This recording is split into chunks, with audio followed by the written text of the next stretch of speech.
Em determinado mosteiro, viveu certa ocasião um sábio muito versado em Cristo.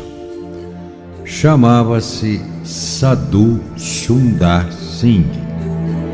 Quando viajava Madrasta, dezenas de milhares de pessoas vinham ouvi-lo na praia. Na verdade, havia até quem viesse voando da Europa só para ouvi-lo. Nascido em Amritsar, no Pendaj, era Sikh de nascença. Muito jovem, ainda tivera uma visão que lhe voltava noite após noite. Não sabia se tratava de um sonho, de alguma coisa que o guiava ou de algo pernicioso. Vi alguém que lhe pedia que se levantasse e rumasse para o Himalaia. Tentava não adormecer, mas se acabava cansando e fechava os olhos. Vi então a visão e ouvi uma voz que lhe dizia: "Estás preparado para escutar-me? Sou teu Salvador. Não tens outro caminho." Ele não sabia o que lhe estava reservado, de sorte que pediu a algumas pessoas que o aconselhassem. Uma delas disse que era o Cristo, outra que era Krishna e uma terceira que era Buda. Ao ver, porém, uma imagem de Cristo, ele declarou: "Eis aqui o Mestre que me aparece em sonhos e me desperta." Repetidamente, Cristo lhe aparecia em sonhos e lhe perguntava: "Meu filho, por que estás demorando?" Um belo dia, ele saiu de casa sem dar satisfação a ninguém e foi para o Himalaia, onde permaneceu longo tempo. Viveu vários anos em mosteiro e foi a pessoa que ensinou a fazer o estudo comparativo do Bhagavad Gita e da Bíblia. Disse ele: a mensagem transmitida de manhã era de Krishna, a mensagem transmitida à tarde era de Buda e a mensagem transmitida à noite era de Cristo. Não há diferença.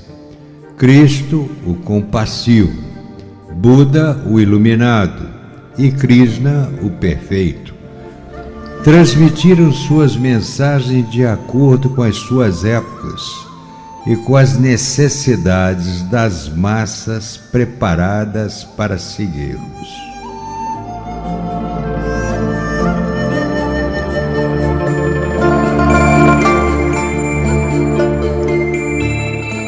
Esses grandes eram representantes de uma realidade absoluta que assume várias formas e desce para guiar a humanidade sempre que ele, o grande, se faz necessário.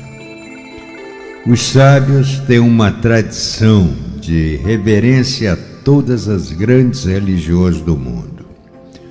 Sadhu Sundar Singh era uma alma amantíssima, bondosa e altamente evoluída. Era reverenciado e, em certa ocasião, estabeleceu uma formosa comparação entre o budismo e o cristianismo. O cristianismo é filho do judaísmo, exatamente como o budismo é filho do hinduísmo. Essas duas grandes religiões do mundo variaram, envolveram e assumiram formas inumeráveis através dos muitos séculos do seu crescimento gradual. Há umas poucas características importantes que se veem comumente nas duas grandes e nobres religiões.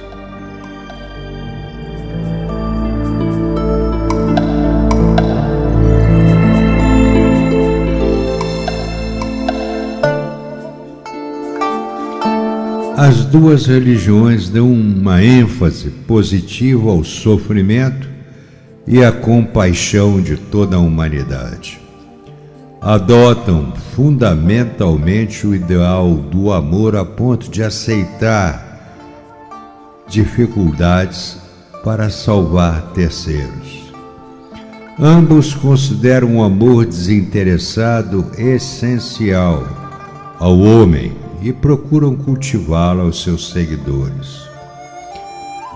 O cristianismo restringe seu interesse à humanidade, ao passo que o budismo estende sua ternura a todas as formas de vida animal senciente. O cristianismo analisa a vida com a ajuda da teologia e detém-se na barreira da fé, ao passo que o budismo racionaliza a vida e se detém no nirvana.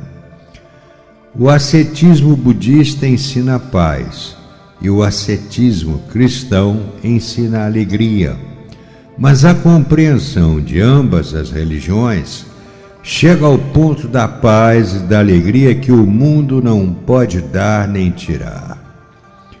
O budismo, como o cristianismo, enfatiza a vontade, mas na cultivação da vida moral. Ambas acentuam a disciplina, o treinamento e a formação de hábitos.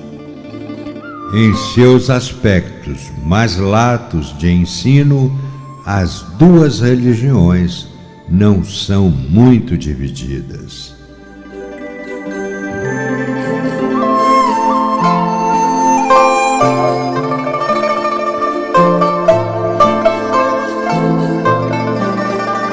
O adepto de Buda tem uma consciência muito intensa de seu pensamento, de suas palavras e de sua ação. Revela a história que os que viviam com Jesus eram também totalmente dedicados a um eu mais amplo, em lugar de dedicar-se aos seus bofinos eus. Tanto o cristianismo quanto o budismo entendem que se deve ensinar os indivíduos a buscar a própria perfeição moral.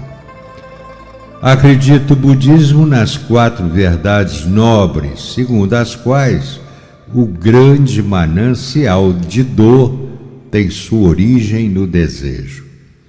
No cristianismo, se encontra alguma coisa da típica disposição ocidental de agarrar a oportunidade e utilizá-la. Os budistas escolhem como símbolo e ideal supremos a figura de um sábio sentado em profunda meditação e contemplação, perfeita calma. O cristianismo usa o símbolo de Cristo numa cruz, o que demonstra que o sofrimento supremo é superado pelo amor.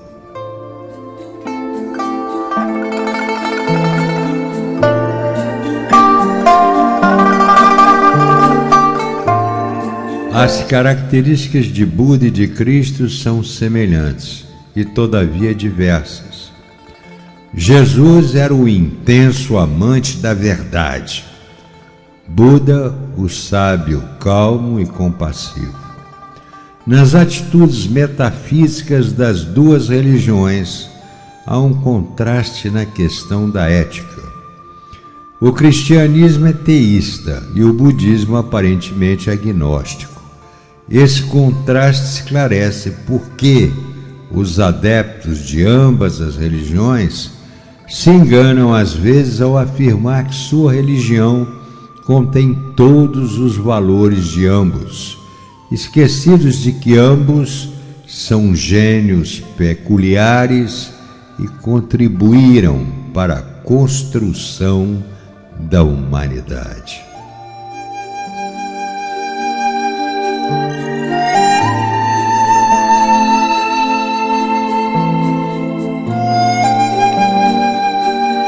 O caminho dos sábios é um caminho meditativo e contemplativo. É ascético e, no entanto, satisfaz a necessidade do homem no mundo. Proporciona lições práticas a quem quiser levar uma vida espiritual e mantém com firmeza a convicção de que, cumprindo nosso dever com habilidade e desprendimento, podemos compreender a realidade suprema aqui e agora. Assim como o cristianismo fala no reino de Deus interior e o budismo fala em nirvana, o caminho dos sábios menciona o estado de autorrealização. No caminho dos sábios, compreendemos a realidade absoluta, indivisa, unicamente através do conhecimento do eu. A diferença do cristianismo e do budismo, o caminho dos sábios, não tem nenhum símbolo particular como ideal de adoração. Do mero eu para o eu verdadeiro e depois para o eu de todos, segue o caminho dos sábios, que inclui todos e não exclui ninguém.